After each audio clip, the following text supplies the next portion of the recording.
इसके चारों ओर ये कैसी ऊर्जा है?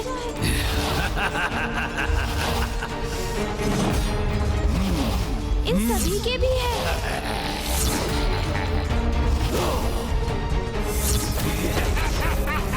प्रतीत होता है कोई आसुरी शक्ति इनका कवच बनकर इनकी रक्षा कर रही है। अर्थात इन्हें आहत करने हेतु सर्वप्रथम इस कवच रूपी ऊर्जा को नष्ट करना होगा।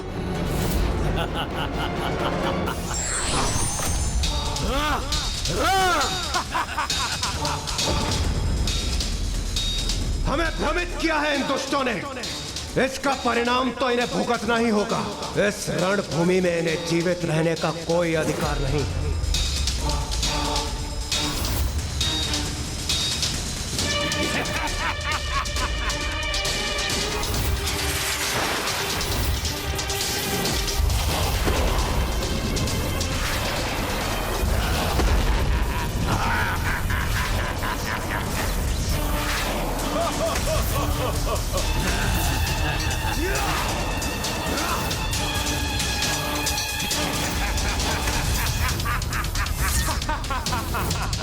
हमारे संयम का बहुत लाभ उठा चुके हो तुम दुष्टों। अब उसे भंग करने का परिणाम भी भुगतो। देवराज इंद्र को इतना उत्तेजित देखकर मुझे अपार संतुष्टि का आभास हो रहा है। अति आनंदित है ये दुर्गमासुर इस युद्ध को इस अवस्था में देखकर।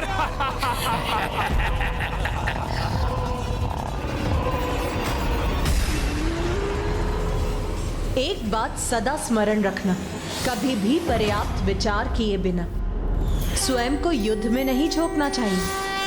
पूर्ण सोच विचार के उपरांत उचित योजना के साथ ही युद्ध करने से युद्ध में सफलता प्राप्त होती। माँ ने प्रसाद रूप में हमारे भीतर संयम का संचार किया था, इसलिए देवराज इंद्र संयम त्याग कर युद्ध नहीं कर सकते।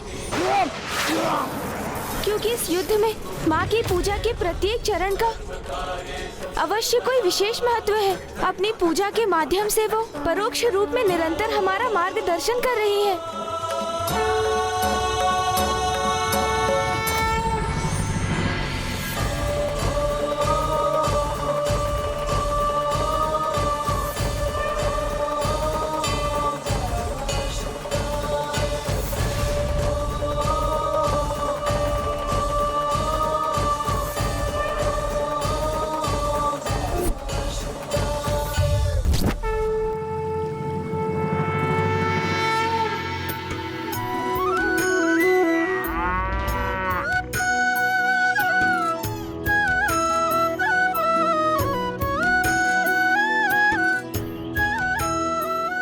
सूर्यास्त तक विश्राम नहीं करेंगे हम। देवी आदि शक्ति द्वारा किए जाने वाले प्रभु के दुग्ध अभिषेक हेतु निरंतर दुग्ध प्रस्तुत करना हमारा परम कर्तव्य है।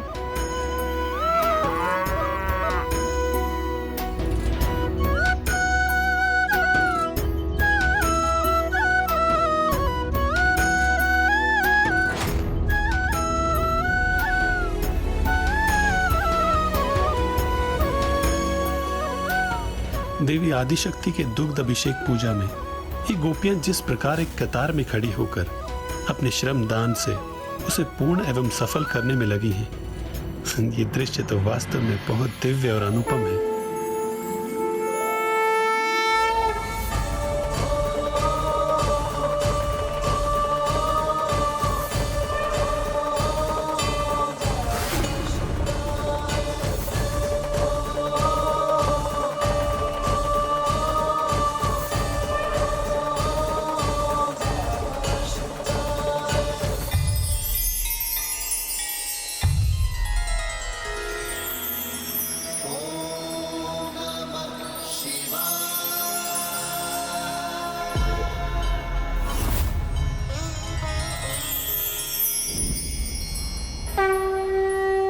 भक्त मनुष्य हो या भगवान, वो अपने आराध्य को जो भी पूर्ण भक्ति भाव से अर्पित करता है वो उन तक पहुंच ही जाता है। उसके लिए उसे किसी माध्यम की आवश्यकता नहीं। किंतु जिन्हें इस भक्ति की शक्ति का अनुमान नहीं होता, वो ही इस भक्ति को भंग करने का स्वप्न रखते हैं।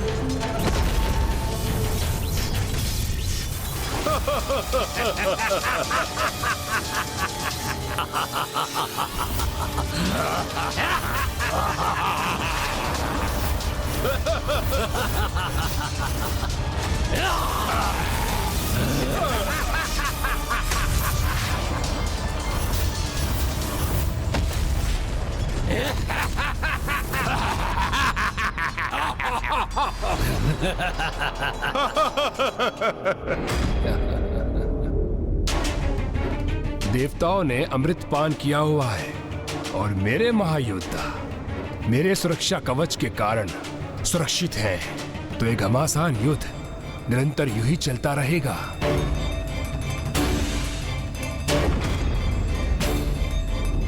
इसलिए अब मेरे द्वारा देवी आदि शक्ति की पूजा में व्यवधान उत्पन्न करने का सर्वथा उचित अवसर है।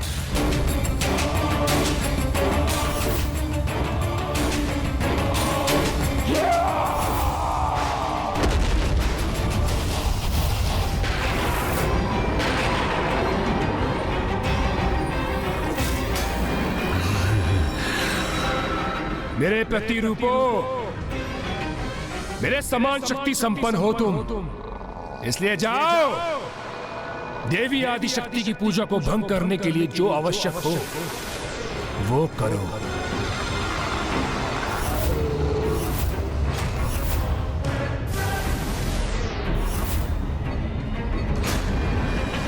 बस एक भटकाव उत्पन्न करने की आवश्यकता है, जो मेरे सेनापति करेंगे।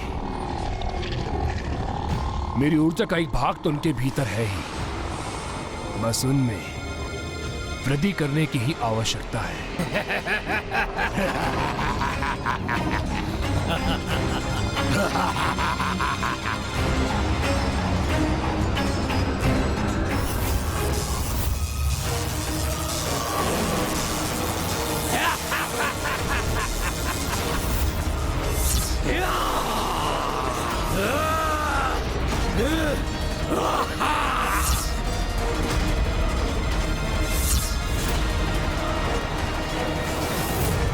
माँ के आशीर्वाद से प्राप्त संयम को त्याग कर हम युद्ध नहीं कर सकते देवराजेंद्र। हमें संयम रखकर ही युद्ध करना होगा, तभी इनकी सुरक्षा कवच को खंडित करने का कोई उपाय प्राप्त होगा हमें। कोई नहीं भेद सकता हमारा सुरक्षा कवच।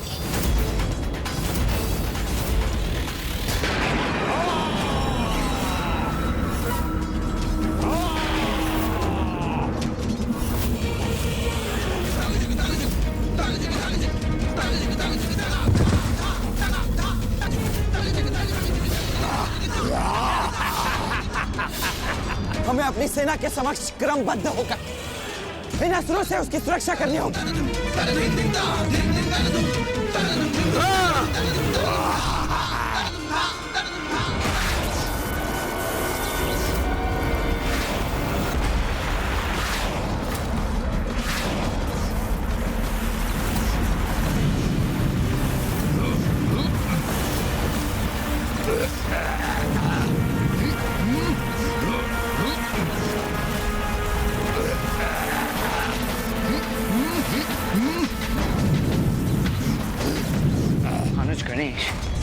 ये सभी अचानक कैसे इतने अधिक उत्तेजित हो उठे? हम पर इनका आक्रमण इतना सशक्त क्यों? जैसे ये हमारा संपूर्ण ध्यान स्वयं पर ही केंद्रित रखना चाहते हैं। तो क्या इसका अर्थ ये है कि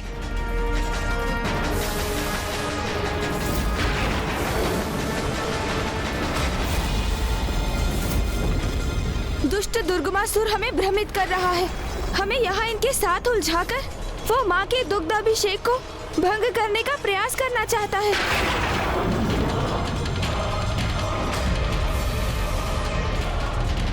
मैं उसे ऐसा कदापि नहीं करने दूंगा। रोक दूंगा मैं उसे। भैया, आप वहाँ जाकर उसे रोकिए। मैं अन्य देवताओं के साथ यहाँ की स्थिति संभाले रहूंगा।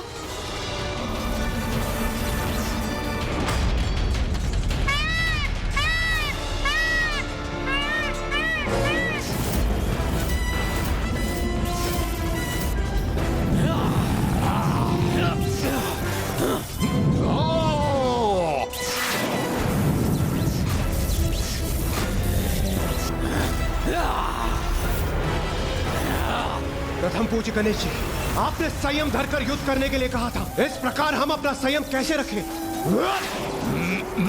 इन पर तो हमारी शक्तियों का कोई भी प्रभाव नहीं हो रहा है। हमें शीघ्र कोई समाधान करना होगा, अन्यथा ये दुष्ट हाहाकार मचा देंगे और देव सैनिक ऐसे ही आहत होते रहेंगे। गणेश जी, इस प्रकार तो इन्हें रोकना बहुत कठिन है।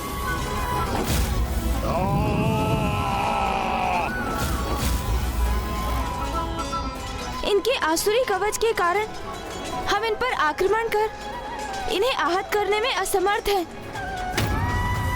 किंतु ये अपनी ही शक्ति से स्वयं को आहत तो अवश्य कर सकते हैं, क्योंकि इनके स्वयं असुर होने के कारण दुर्गमासुर का सुरक्षा कवच इनकी आसुरी शक्ति से इनकी रक्षा नहीं करेगा।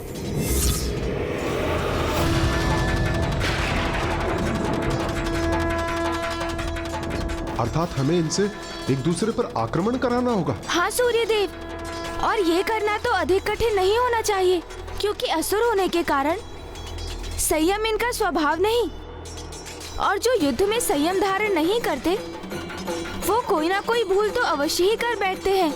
इसलिए इसके पूर्व कि ये हमारी सेना को और क्षति पहुंचाए, हमें किसी प्रकार इन्हें देव सेना से दूर खींचना ही होगा।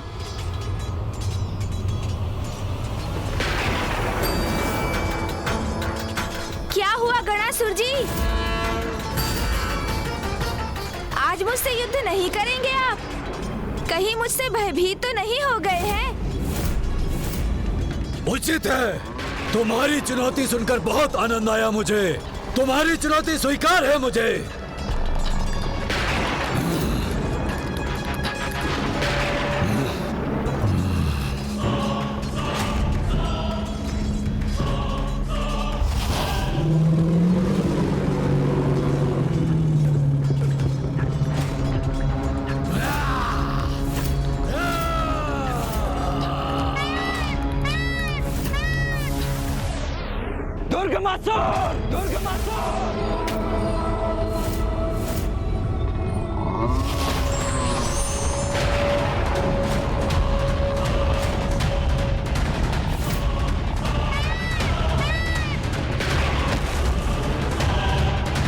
अब और आगे जाने का दुस्साहस मत करना दुर्गमासुर।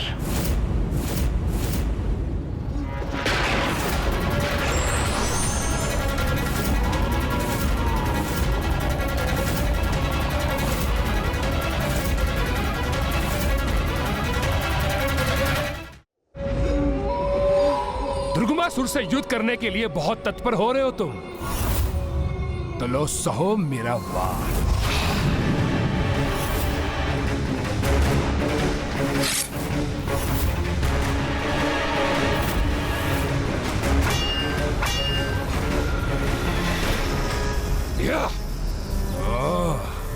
दिखने में तो युवक हो, किंतु अपनी आत्मरक्षा करने का सामर्थ्य भी रखते हो, तो क्या आक्रमण कर। मुझसे युद्ध करने की कुशलता है तुम में।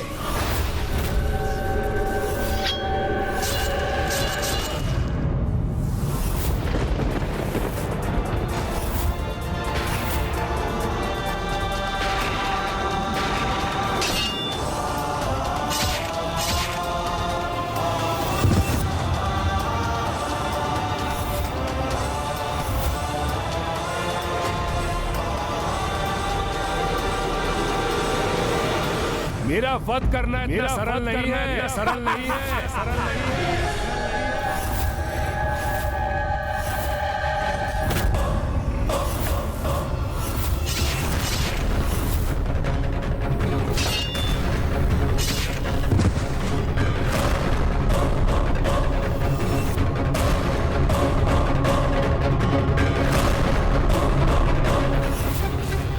रुक जाओ, रुक जाओ।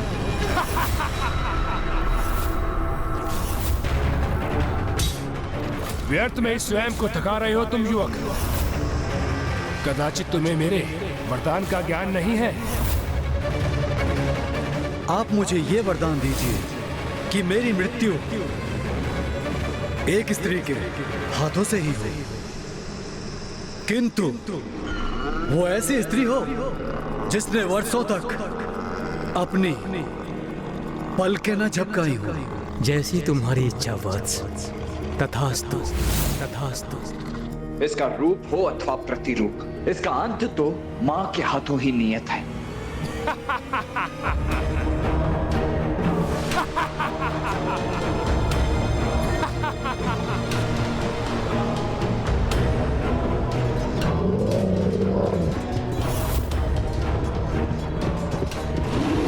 इन दोनों दुष्टों को अपने निकट पहुंचने की प्रतीक्षा करनी होगी मुझे। ये लो दुष्ट।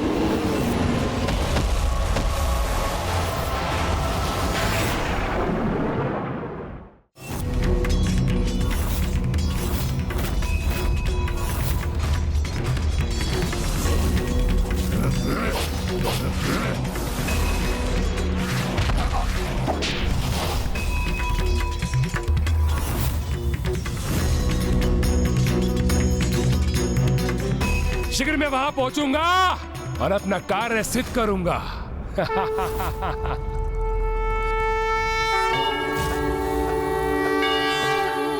नमः शिवाय।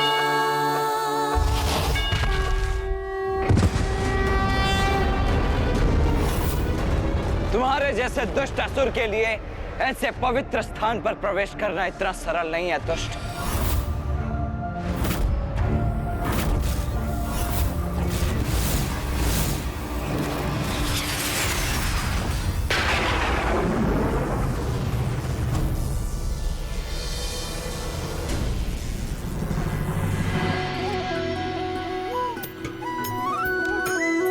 गोपिकाएं हैं यहाँ, तो वो अवश्य माँ को दुग्ध अभिषेक के लिए दुग्ध प्रदान करने आई होंगी।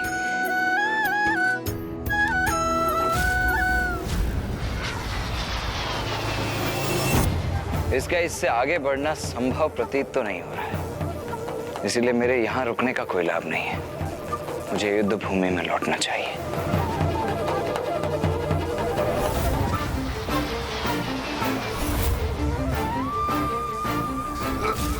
किसी भी अवस्था में पहुंचूंगा वहां, भंग अवश्य करूंगा देवी आदिशक्ति का अनुष्ठान। कदापि सफल नहीं हो दूंगा उसे।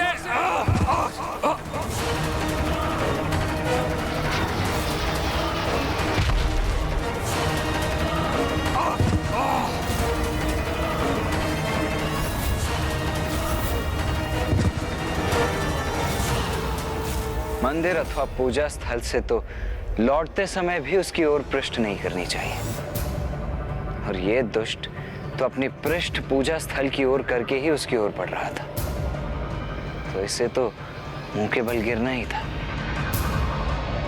मां की पूजा इतनी साधारण पूजा नहीं है जिसे कोई भी असुर आकर भंग कर सके।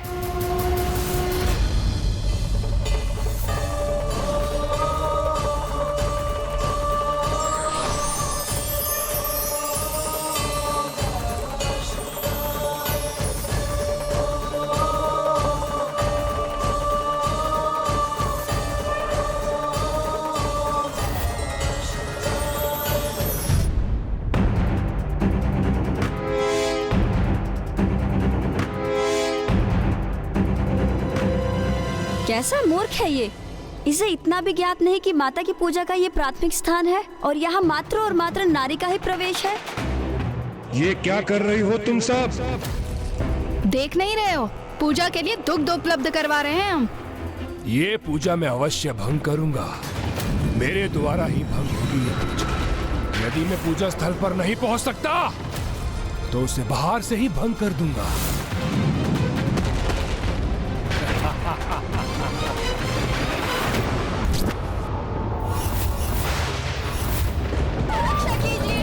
रक्षा कीजिए माता, रक्षा कीजिए।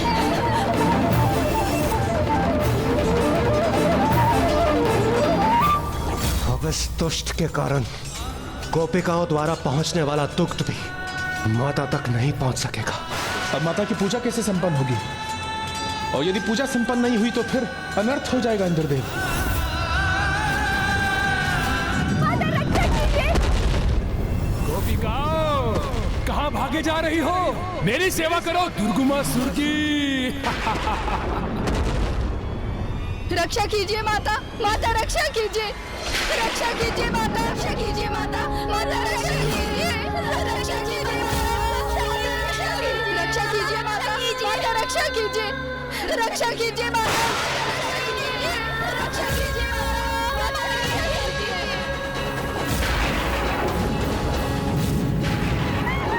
माता रक्षा कीजिए, रक्षा कीजिए माता, माता रक्षा कीजिए,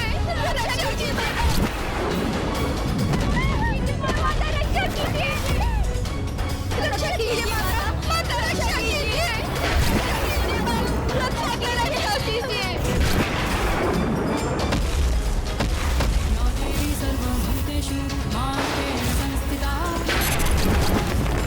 रक्षा कीजिए माता, माता रक्षा कीजिए, रक्षा कीजिए माता, रक्षा कीजिए, माता रक्षा कीजिए, माता रक्षा कीजिए।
मेरे दो अति शक्तिशाली असुर सेनापति, उनका भी अंत हो गया।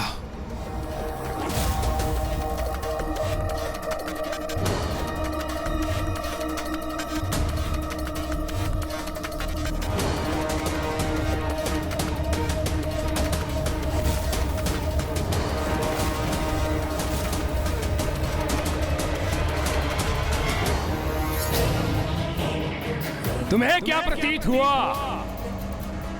मेरा शीश जीवन रहित कर और मेरे महान दो योद्धाओं का अंत कर तुम इस युद्ध में विजय प्राप्त कर रहे हो। किंतु सत्य तो यह है, मैं इस युद्ध में विजय प्राप्त कर चुका हूं,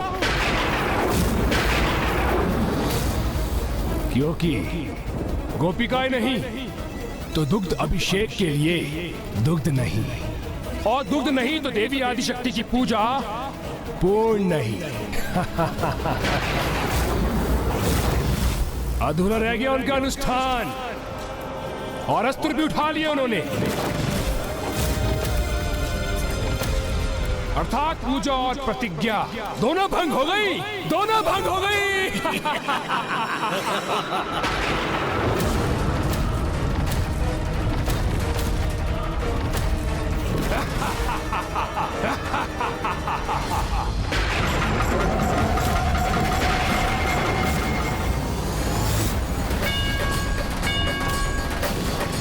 देवी, ये तो अनर्थ हो गया।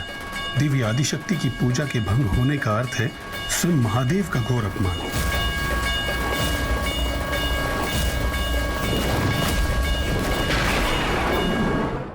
विफल हुई तुम्हारी देवी आदिशक्ति और विजय हुआ है दुर्गमासुर। देवी आदिशक्ति का अनुष्ठान भंग कर दिया मैंने, और तुम देवता मुझे रोकने में असमर्थ रहे।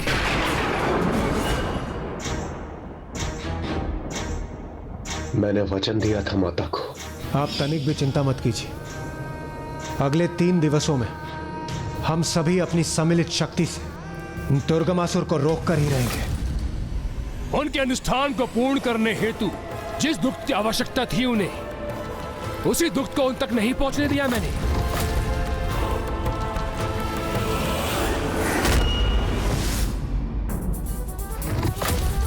तो अब मुझे पराजित करने का सामर्थ्य कैसे प्राप्त करेगी वो? हाँ माँ, आप अगले 3 दिवस इस असुर को लेकर निश्चिंत रहिए। माँ के प्रति अपना दायित्व निभाने में असफल हो गया मैं, अपना ही प्राण भंग कर अस्त्र उठाने के लिए विवश कर दिया मैंने उस देवी आदि शक्ति को।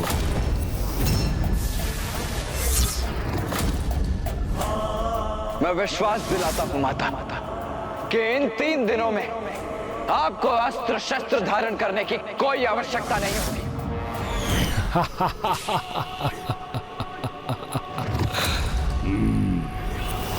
अधूरा रह गया मेरा अनुष्ठान। 3 दिवस तक निरंतर पूजा कर और इस अवधि में अस्त्र ना उठाने का प्रण लिया था मैंने, जो पूर्ण नहीं कर सकी मैं।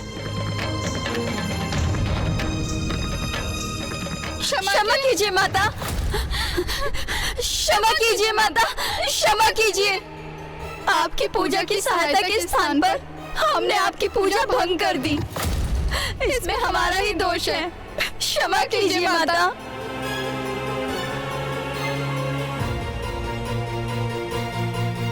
नहीं, न तुम दोषी हो और न वो दुष्ट दुर्गमासुर।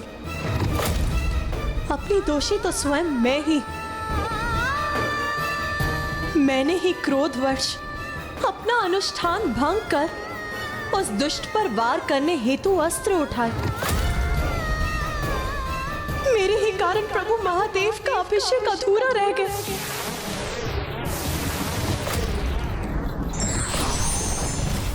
अब मेरी इस भूल का जो भी दंड प्रभु मुझे देंगे वो मुझे स्वीकार है।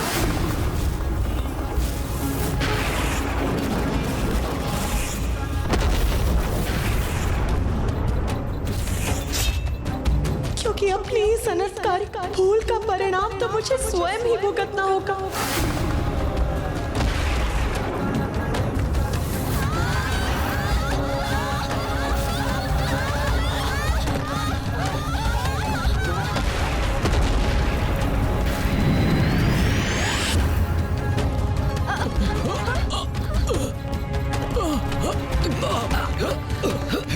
ये कैसा कंपन है? प्रभु महादेव के अपार क्रोध के जागृत होने का संकेत है ये।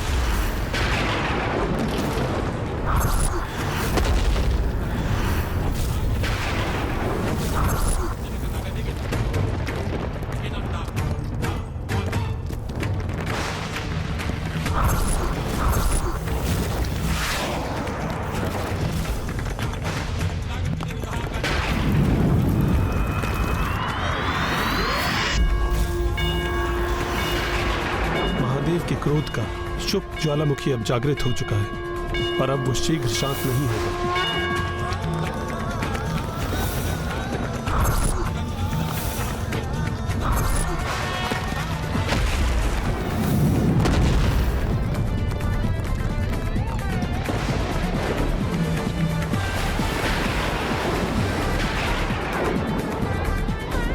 इनके क्रोध में तो निरंतर वृद्धि होती जा रही है। कहीं महादेव का ये रोष समस्त सृष्टि के विनाश का कारण न बन जाए। प्रभु, कुछ कीजिए प्रभु। आपकी चिंता सर्वथा उचित है देवी लक्ष्मी, किंतु इस समय महादेव के क्रोध को शांत करना असंभव के समान है।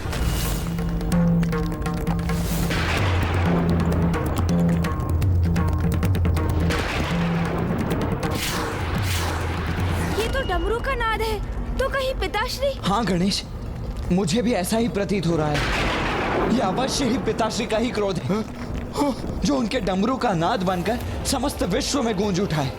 यदि जगत पिता देवातिदेव महादेव का क्रोध शांत ना हुआ तो प्रलय आ जाएगी।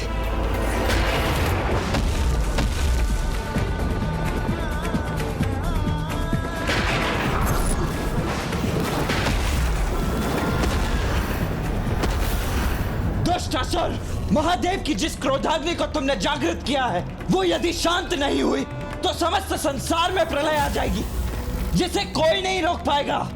और इस क्रोधाग्नि में सर्वप्रथम तुम भस्म होगे, इसका तनिक भी भान है तुम्हें? अब तुम्हारी इस चतुराई में उलझकर मैं आशंकित और भयभीत होने वाला नहीं हूँ, इसलिए व्यर्थ का प्रयास मत करो।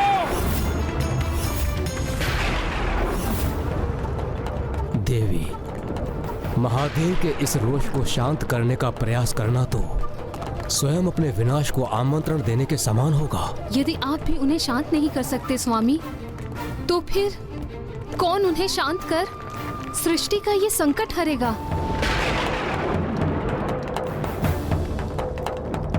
इस महासंकट का कारण मैं ही, तो प्रभु को शांत करने का दायित्व भी मेरा ही है। मुझे स्वयं उनके निकट जाकर उन्हें शांत करना चाहिए, किंतु प्रभु का क्रोध तो अपने चरम पर है।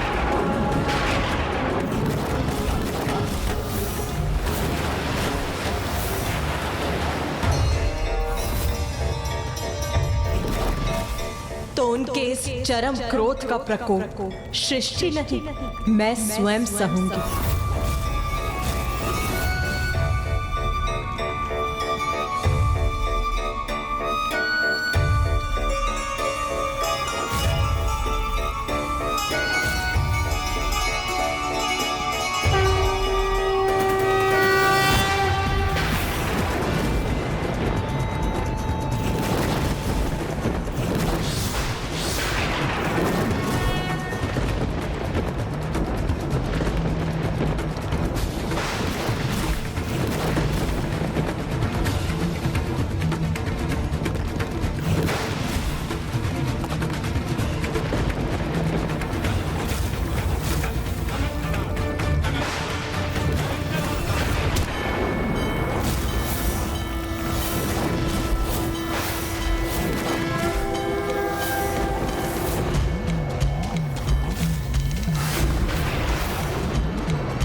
शांत हो जाइए स्वामी।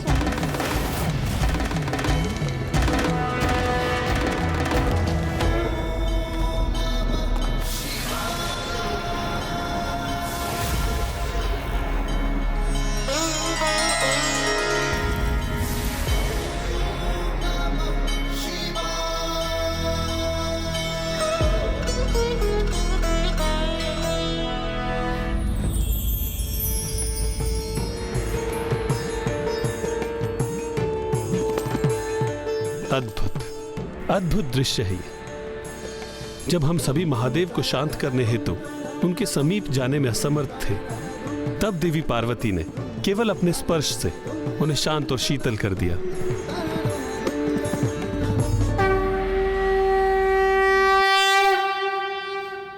इसीलिए तो पत्नी को पति का शांति स्थान कहा जाता है। स्वामी, मेरे अधूरे अनुष्ठान के कारण ही आप इतने रुष्ट हुए, इसीलिए मैं आपकी अपराधी हूं। आप मुझे जो दंड देंगे वो मुझे स्वीकार होगा स्वामी। यदि मैं पूजा स्थल पर नहीं पहुंच सकता तो उसे बाहर से ही भंग कर दूंगा।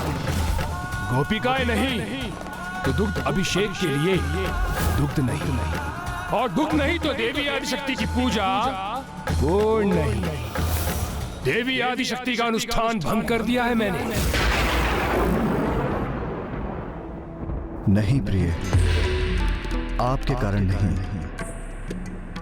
मेरा यह अपार रोष तो उस दुष्ट दुर्गमासुर के कारण जागृत हुआ, किंतु आपने ही मेरे इस क्रोध के बवंडर को पार कर मुझे शांत और शीतलता प्रदान कर मुझे अत्यंत प्रभावित किया। इसलिए मैं घोषणा करता हूं कि आज से संसार में आपका एक और नाम प्रचलित होगा, स्पर्शवती मधुश्री।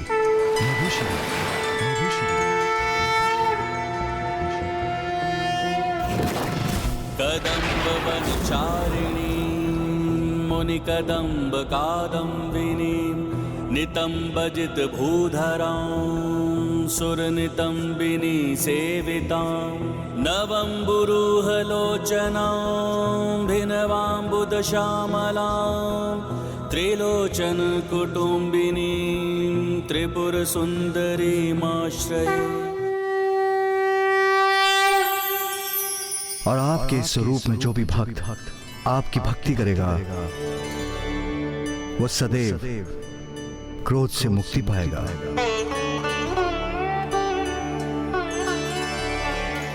देवी स्पर्शवती, मधुश्री, देवी सरस्वती मधुश्री। आपके इन कृपा वचनों को सुनकर मैं कृतार्थ हुई स्वामी, किंतु जो भक्त अपने संकल्प को अपूर्ण छोड़ दे, अपने धर्म का पालन करने में असमर्थ हो जाए, वो प्रभु की कृपा के पात्र कहाँ? प्रिय, धर्मोचित आचरण की कोई एक परिभाषा नहीं, वो तो समय, स्थान, संबंध या स्थिति के अनुसार ही निर्धारित होते हैं। समय निर्धारित करता है कि रात्रि में निद्रा और दिवस में पूजा अनुष्ठान उचित है, और संबंधों की मर्यादा एक नारी को पिता, पति, भ्राता और पुत्र के साथ उसे भिन्न धर्मों का पालन करने के लिए प्रेरित करती है। भिन्न स्थानों पर भिन्न कर्तव्य निभाए जाते हैं। जैसे पूजा स्थल में पूजा करना उचित है, भोजनशाला में भोजन तैयार करना और उसे प्राप्त करना, उसी प्रकार भिन्न परिस्थितियों में उचित और अनुचित की परिभाषा भी भिन्न होती है। किंतु ये सत्य है कि आपके समक्ष जो परिस्थिति उत्पन्न हुई, उसके अनुसार गोपियों की रक्षा करने हेतु आपने अपना अनुष्ठान भंग किया। किंतु उससे भी बड़ा सत्य यह है कि दुर्बल असहाय जीवों से अधिक पूजा अनुष्ठान का कोई महत्व नहीं। इसलिए आपने अपने परम धर्म का निर्वाह कर मेरी पूजा संपन्न की।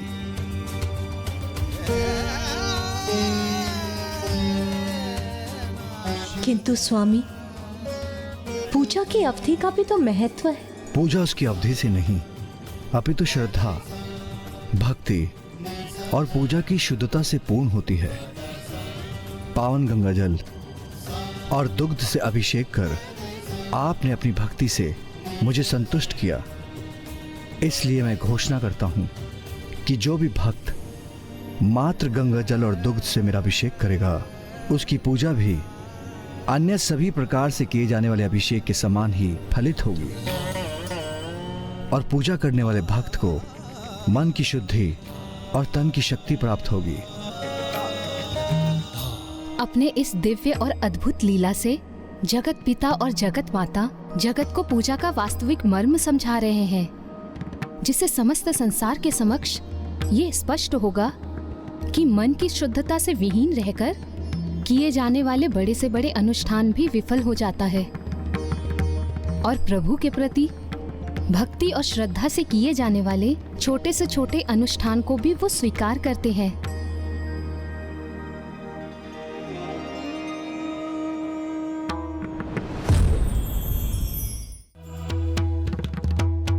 स्वामी, यदि आपने मेरी पूजा को संपन्न मानकर स्वीकार किया है, तो आप मुझे मेरी संपूर्ण शक्ति का वरदान प्रदान करें, जिससे मैं उस दुष्ट दुर्गमासुर का वध करूं, जिसने अवैदिक अनुष्ठान से देविक शक्तियों को प्राप्त किया है।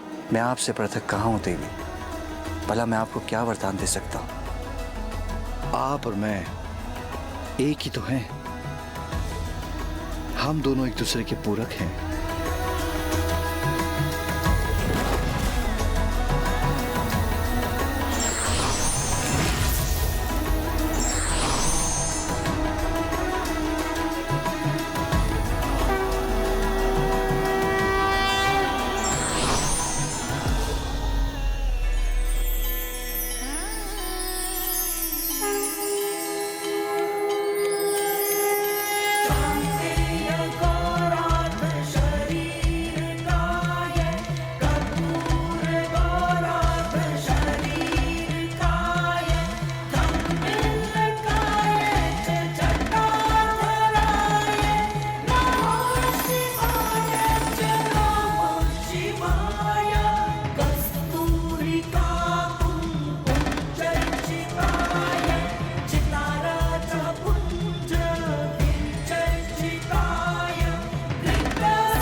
नारीश्वर स्तुति का श्रवण हो रहा है भैया मुझे, वो भी स्वयं बुआ जी के साथ मामा श्री फूफा जी एवं मामी जी के संयुक्त मधुर सुर में। हाँ गणेश, अर्थात माँ सफल हुए, उनका अनुष्ठान पूर्ण हुआ। वो परम शक्ति जिसके लिए माँ ने अनुष्ठान आरंभ किया था, वो अब अपनी संपूर्णता में जागृत हो चुकी है।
हमें अपने अद्भुत दर्शन देने के लिए आपको कोटि कोटि धन्यवाद प्रभु अर्धनारीश्वर।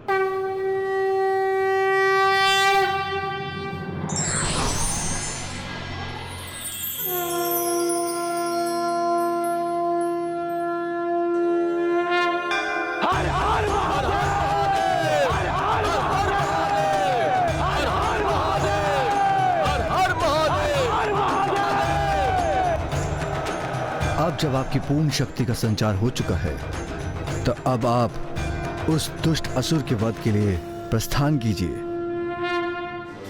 ऐसी क्या अद्भुत युक्ति सूझ गई है इन्हें? ऐसी क्या अद्भुत युक्ति की योजना कर ली है इन्होंने जो इतना प्रसन्न हो उठे हैं? हम अभी जाते हैं महाराज, और इन देवताओं का ये भेद ज्ञात कर अभी यहाँ लौटते हैं। कहीं जाने की आवश्यकता नहीं है तुम्हें, क्योंकि अब मैं स्वयं वहां जाऊंगा।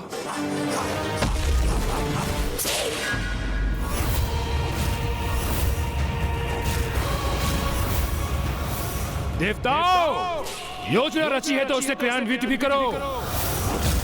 आओ, युद्ध करो मुझसे, क्योंकि अभी सूर्यास्त होने में कुछ समय शेष है। क्यों अपनी माता की पूजा भंग करने का प्रतिशोध नहीं लेना तुम्हें? तो प्रतीक्षा किस बात की? आओ, आगे आओ। युद्ध भूमि है ये, उसे अपने पराक्रम से सार्थक करो। बुलाओ अपनी देवी आदि शक्ति को, मैं भी तनिक परिचय प्राप्त करूं। मैं भी तो ज्ञात करूं कि वो है कौन। तुम्हारी मृत्यु, तुम्हारी मृत्यु, तुम्हारी मृत्यु।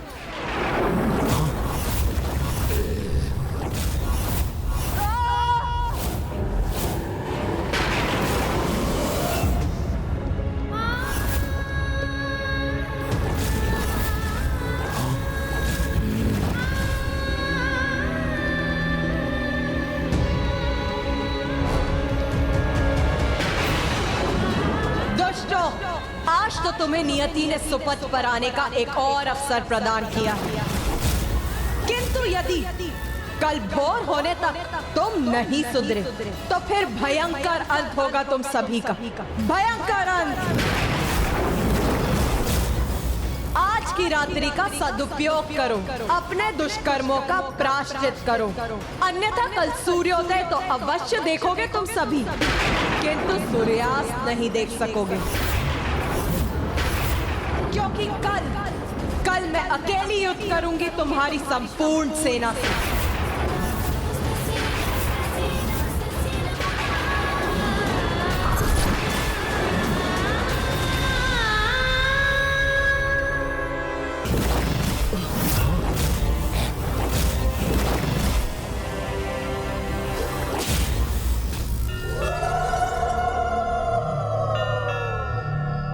देवी आदि शक्ति, सूर्यास्त के पूर्व एक क्षण उपलब्ध था आपको, तो फिर उस दुष्ट दुर्गमासुर का वध आज ही उचित होता।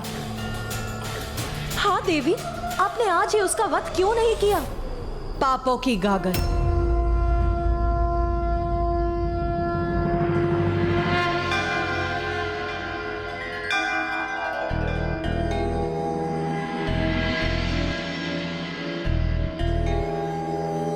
प्रत्येक जीव के भीतर पाप की एक बड़ी गागर और पुण्य का एक छोटा कलश दोनों ही होते,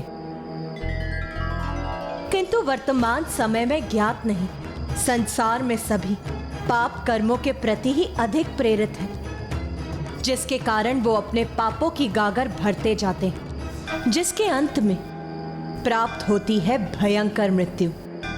किंतु कुछ ही बूंदों से भरने वाले पुण्य के कलश से सभी जीव अपना ध्यान हटा लेते हैं, जिससे मृत्यु का कष्ट नहीं, मोक्ष की प्राप्ति होती है।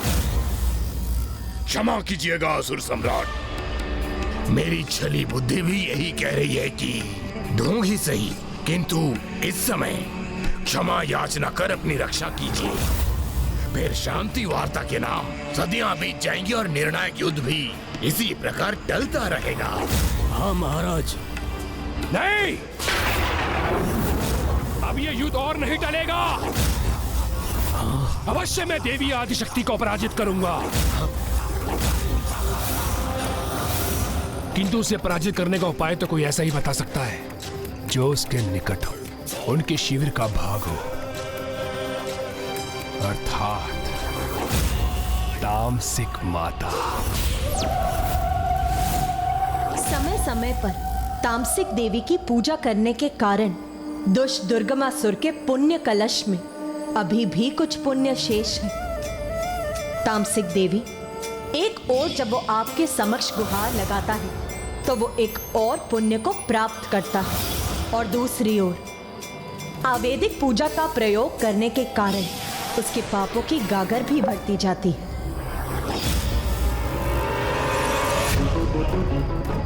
मुझे ज्ञात है माता, यदि मैं आपका आवाहन करूंगा तो भी आप मुझे दर्शन नहीं देंगी, इसलिए मैं स्वयं आपके निकट आऊंगा।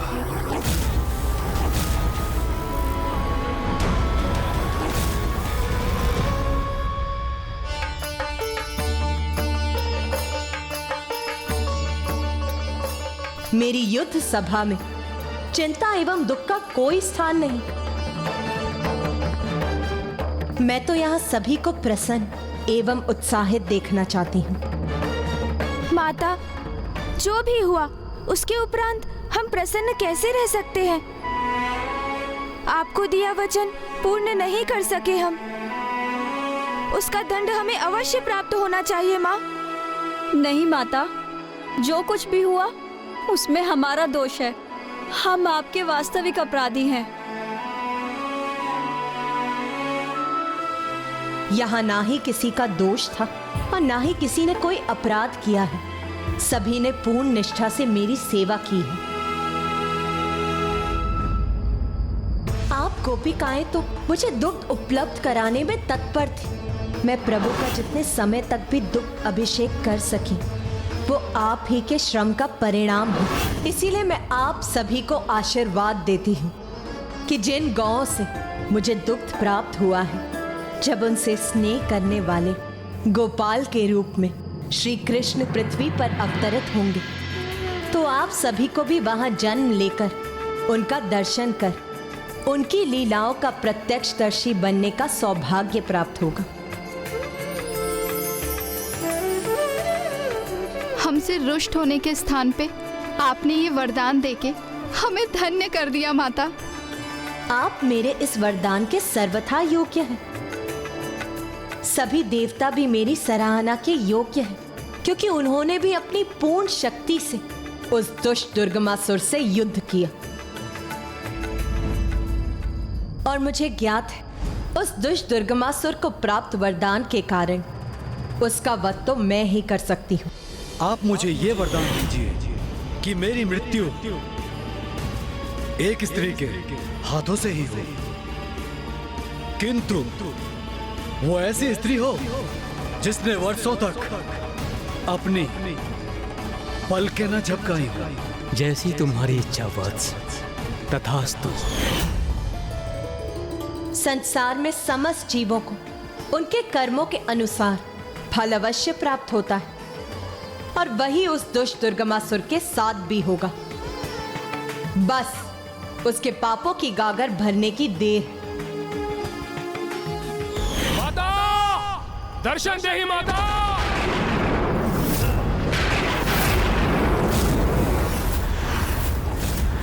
मां दर्शन दीजिए।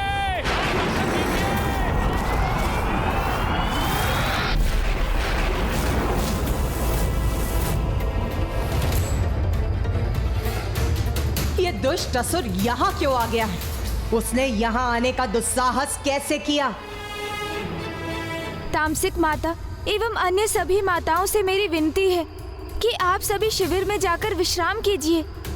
इस दुष्ट को क्या चाहिए वो मुझे ज्ञात है। मैं अभी वहां जाकर इसका उपाय करता हूँ।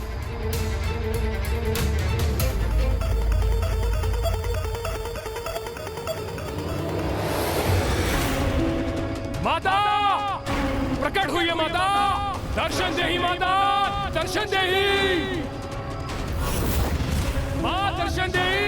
प्रकट हो मां।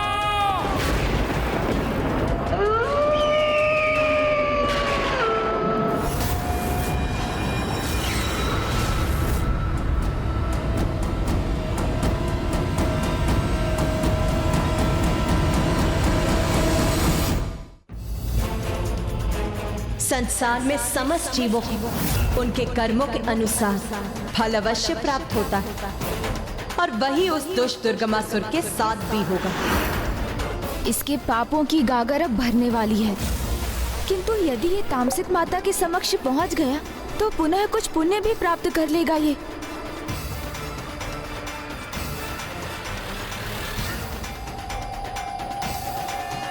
अब मुझे ही कोई युक्ति लगानी होगी। बाहर आइए माता। दर्शन दीजिए मुझे माता। तामसिक माता दर्शन दीजिए। भक्त भगवान को आदेश नहीं देते मूर्ख, अपितु उनसे विनती करते हैं।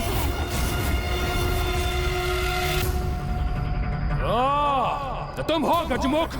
मुझे सीख देने का प्रयास मत करो। मैं जैसे भी उनका आवाहन करता हूँ उन्हें प्रकट होना ही होता है। किसी को विवश कर उनके दर्शन तो अवश्य प्राप्त किए जा सकते हैं, किंतु उनका आशीष नहीं। तो आशीष किसे चाहिए? मैं तो सहायता प्राप्त करने आया हूँ। वर्षों तक पूजा करता आया हूँ मैं उनकी, इसलिए उन्हें आना ही होगा मेरी सहायता के लिए। क्यों? सहायता की आवश्यकता क्यों पड़ी? सर्वशक्तिशाली दुर्गमासुर को? ओ, कहीं मां आदिशक्ति को युद्ध भूमि में देखकर उनसे भयभीत तो नहीं हो गए दुर्गमासुर? माता तो वो तुम्हारी है, मेरी नहीं।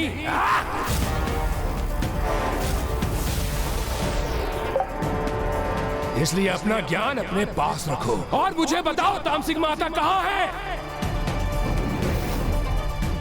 वहाँ है माता।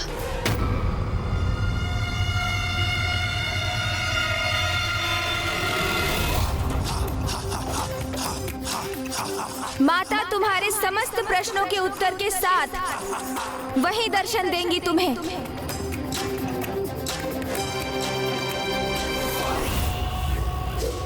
माता! माता!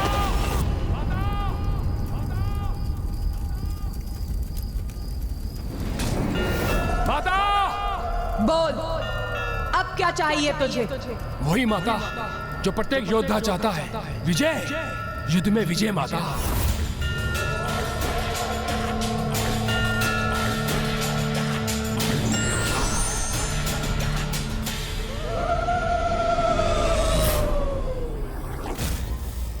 ये क्या?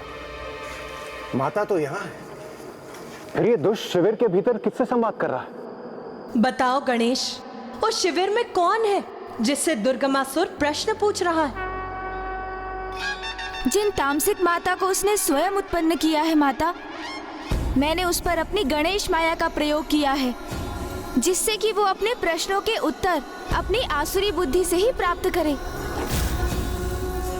जो उसे भटकाकर अनुचित दिशा में ही ले जाकर उसके पापों की गागर को पूर्ण रूप से भरेगी और उसे उसके सर्वनाश की ओर ले जाएगी।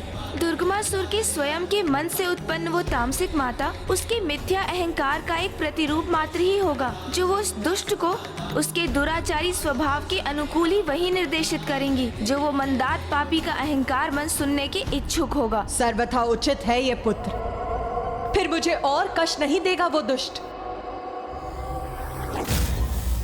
विश्वास कीजिए माता, मैं आज के बाद कोई भी कष्ट नहीं पहुंचाऊंगा आपको। बस मुझे मेरे प्रश्न का उचित उत्तर दे दीजिए माता। इतना बता दीजिए मुझे माता, क्या है उस देवी आदिशक्ति की शक्ति का तोड़? मूर्ख, उसका उपाय तो मैंने तुझे पूर्व में ही बताया था, तभी तो 94 करोड़ बार अनुष्ठान किया था तूने।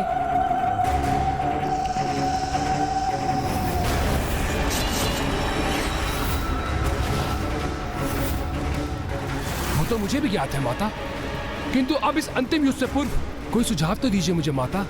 आपकी निरंतर पूजा की है मैंने, अनुष्ठान किया है आपका माता मैंने, इसलिए आपको मुझे कोई सुझाव तो देना ही होगा माता। शत्रु को पराजित करने के लिए सर्वप्रथम उसका मनोबल भंग किया जाता है। मूर्ख, इतना भी ज्ञात नहीं है तुझे? और फिर तेरी शत्रुता तो एक नारी से है, जिसका मनोबल ही उसकी शक्ति है। किंतु माता, देवी आदिशक्ति के मनोबल को कैसे भंग करूंगा मैं? निंदा से। नारी मन को सबसे गहरा आघात तो उसकी निंदा से ही पहुंचता। अर्थात बस इतना ही, देवी आदिशक्ति की निंदा भर करनी है मुझे? हाँ, तेरी विजय का यही साधन। युद्ध के पूर्व ही देवी आदिशक्ति का मनोबल तोड़ दे। निंदा कर उनकी। बस मेरे लिए तो इतना ही संकेत पर्याप्त है माता। और वैसे भी आपका ये भक्त दुर्गमासुर औरों की तरह पराजित होने वालों में से नहीं है। धन्यवाद माता, आपका कोटि कोटि धन्यवाद।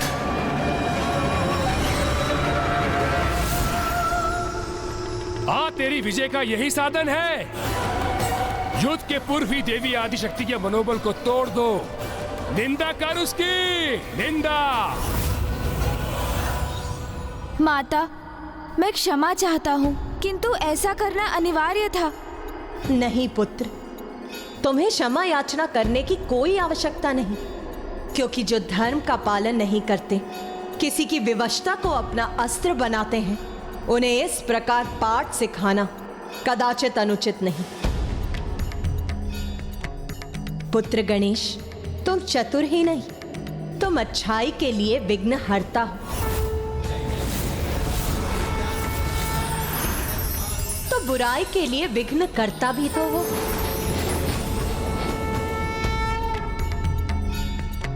जो तुमने किया सर्वथा उचित है। अब कल उसके पापों की गागर भरकर अवश्य छलकेगी। धन्यवाद माँ।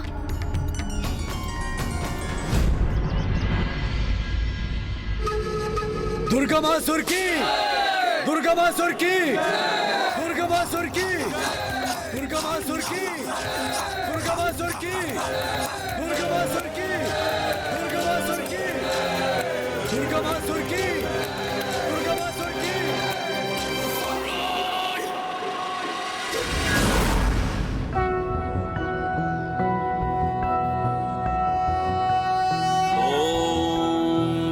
ओम जय महागणाधिपते नमः। ओम जय महागणाधिपते नमः। ओम जय महागणाधिपते नमः।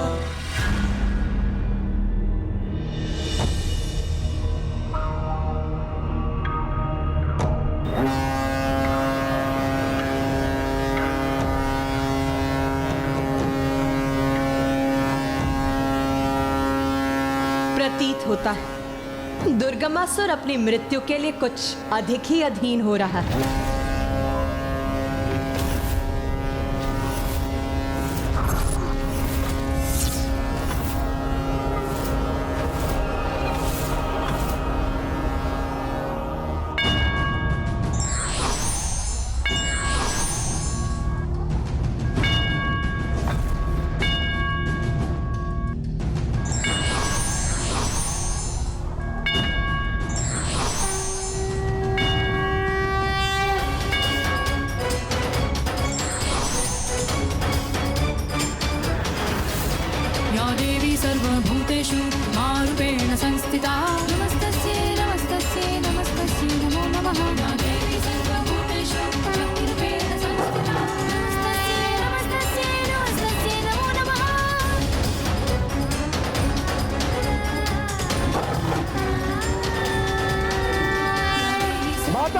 शक्ति की जय। माता विंध्यवासिनी की जय। माता आदिशक्ति की जय। माता विंध्यवासिनी की जय। माता आदिशक्ति की जय। माता विंध्यवासिनी की जय।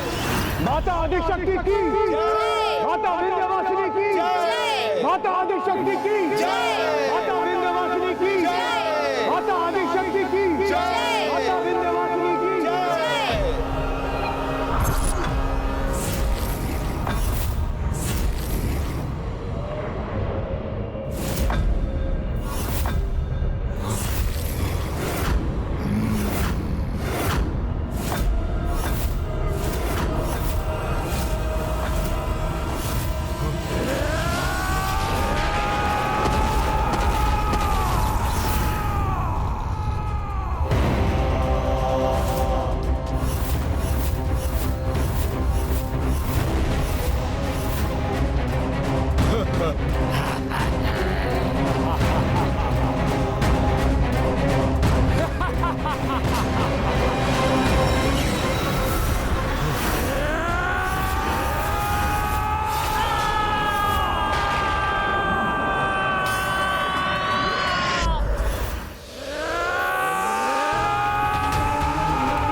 तुम मुझे भयभीत करने का प्रयास कर रही हो तो देखो देखो दुर्गमासुर की अपार शक्ति को देखो।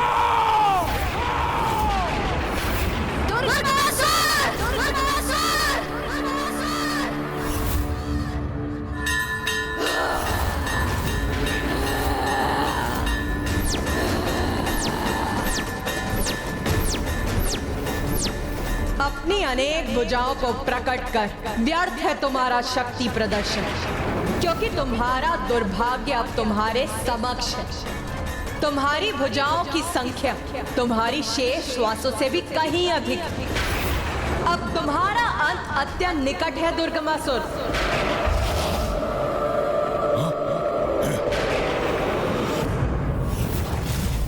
देवी अंत मेरा नहीं अपितु तुम्हारा होगा, क्योंकि तुच्छ नारी होकर तुमने इतना बड़ा दुस्साहस किया है।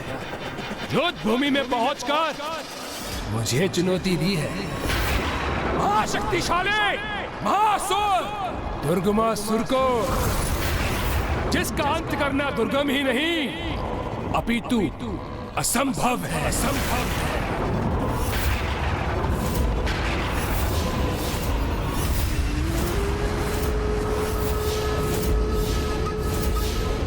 इस दुष्ट का इतना दुस्साहस।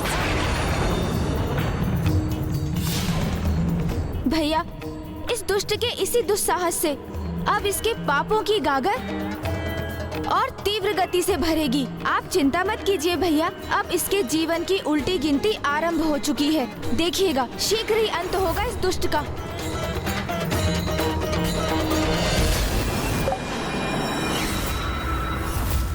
कहाँ है वो देवता? इतने पुरुषहीन हो गए वो? क्या उन देवताओं में एक भी पुरुष शेष नहीं जो एक तुच्छ नारी को युद्ध के लिए आगे कर दिया? मूर्ख, तुम्हारे समान पुरुष होने का ढोंग और दम नहीं करते देवता पुरुष। अपितु इसके विपरीत उन्हें इस बात का आभास होता है कि नारी ही अपने भिन्न रूपों में उनके जीवन में सामर्थ्य, शौर्य और पौरुष का आधार होती है, क्योंकि सर्वप्रथम एक नारी ही एक माँ के रूप में उन्हें जन्म देती है, उनका पोषण करती है और उन्हें सामर्थ्य बनाती है, और फिर एक बहन के रूप में एक अन्य नारी अपने भ्राता के हाथों में रक्षा सूत्र बांधकर उसे उसके उत्तरदायित्व का आभास कराती है।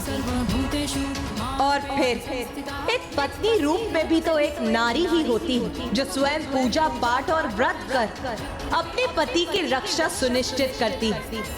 इसीलिए वो पुरुष जो देव बुद्धि संपन्न है, वो नारी को स्वयं से निम्न मानकर उसे पीछे रखने की कल्पना भी नहीं करता, अपितु वो नारी को आगे बढ़ाने में सहायक होते हैं।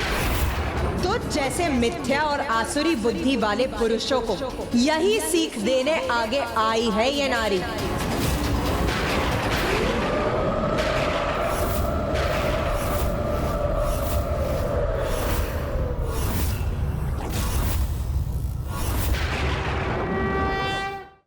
ये तो बड़ी भूल की तुमने देवी।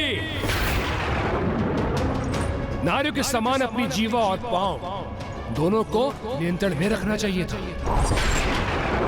किंतु तुम्हारी ये भूल अब तुम पर बहुत भारी पड़ेगी। तो क्या मेरे अजय सेनापति तुम्हें सिखाएंगे एक नारी का अधिकार आगे बढ़ने का नहीं, अपितु पीछे रहने का ही होता है।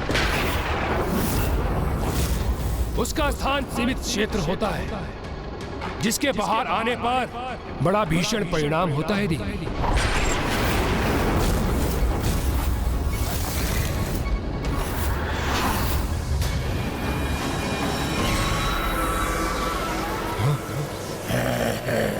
अतिरिक्त ऊर्जा प्रदान कर अपने सेनापतियों को और अधिक सशक्त बना दूंगा मैं।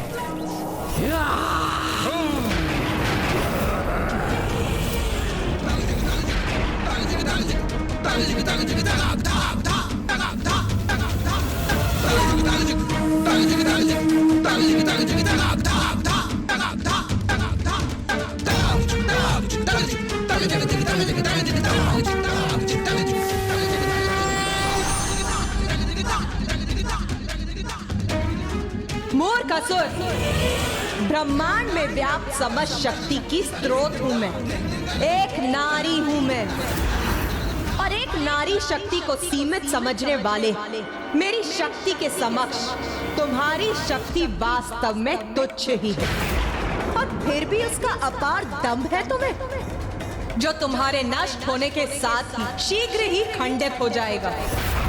और जो मेरी शक्ति से सुरक्षित है तुम उसका स्पर्श भी नहीं कर पाओगे।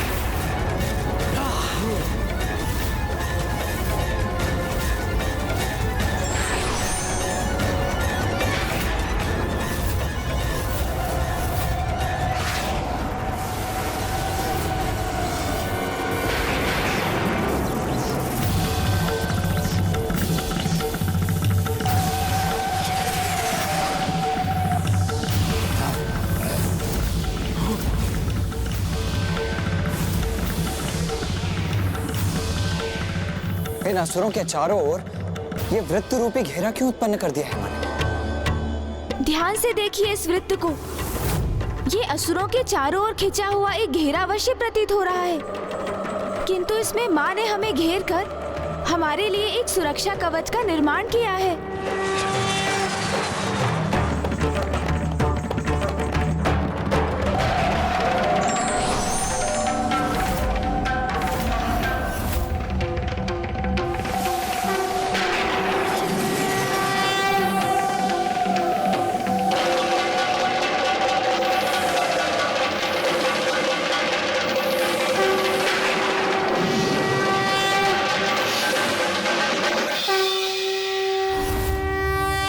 माँ को ज्ञात है कि इस युद्ध के आरंभ होने पर यहाँ अनंत शक्ति का प्रयोग होगा, इसलिए हमारे और शेष सृष्टि के चारों ओर अपने दिव्य सुरक्षा कवच का निर्माण कर अब माँ सभी की सुरक्षा के प्रति निश्चिंत होकर युद्ध के लिए तत्पर हो गई है।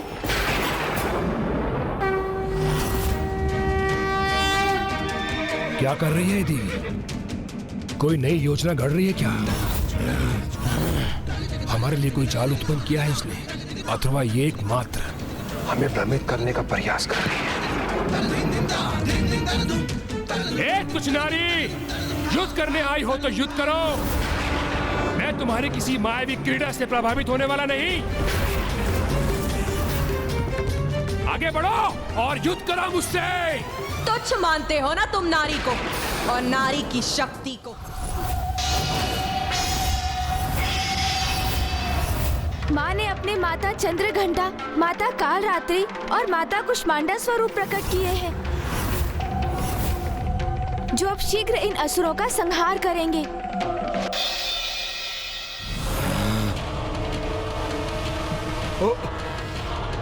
ये तीनों देवियां तो अत्यंत भयंकर प्रतीत हो रही हैं। हाँ, और ये तो जैसे हमारा भक्षण करने के लिए तत्पर हैं।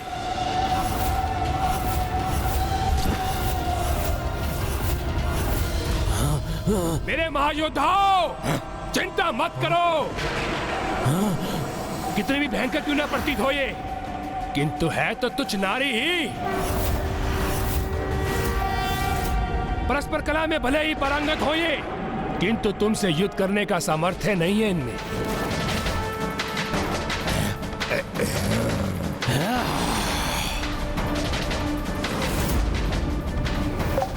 दुष्ट, इसी प्रकार तुम माता का अपमान करते रहे तो कदाचित युद्ध से पूर्व तुम्हारे पापों की गागर पूर्ण रूप से भर जाएगी और फिर वही काल बनेगा एक नारी के हाथों तुम्हारी पीड़ादायक मृत्यु का।